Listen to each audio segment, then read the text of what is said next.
The call to the honourable member for Boothby.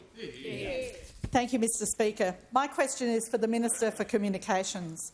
What is the Albanese Labor government doing to support the safety of Australians, and what challenges has the government been facing to deliver on this objective?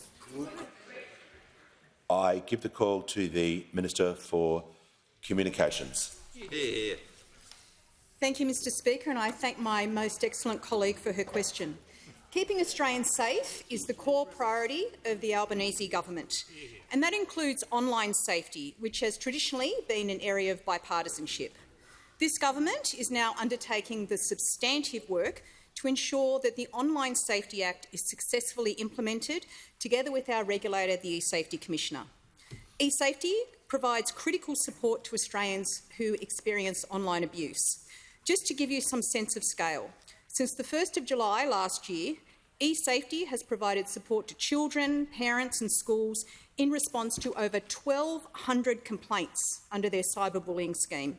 eSafety also received over 6,000 reports of image-based abuse and completed over 12,000 investigations in relation to illegal and restricted content.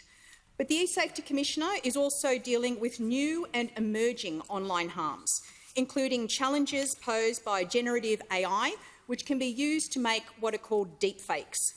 When generated with malice, deepfakes can be incredibly harmful.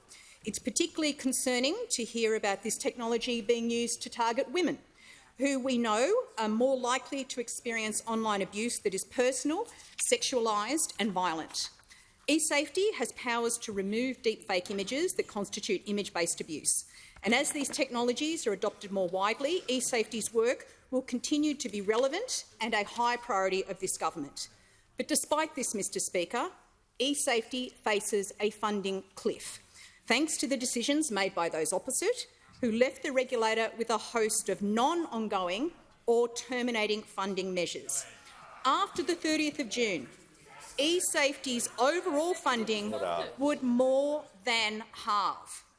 Mr Speaker, the question asks about safety, and those opposite like to announce how important various agencies and programs were, but they left them seriously underfunded.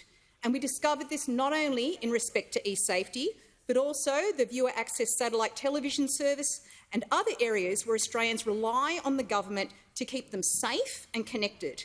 For example, they announced a cell broadcast national messaging system to ensure Australians can receive critical emergency warnings.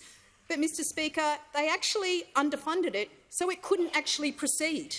But, Mr Speaker, last week I announced that our upcoming budget ensures this critical project can be delivered, as well as public safety mobile broadband, yet another vital safety project that languished under the previous government.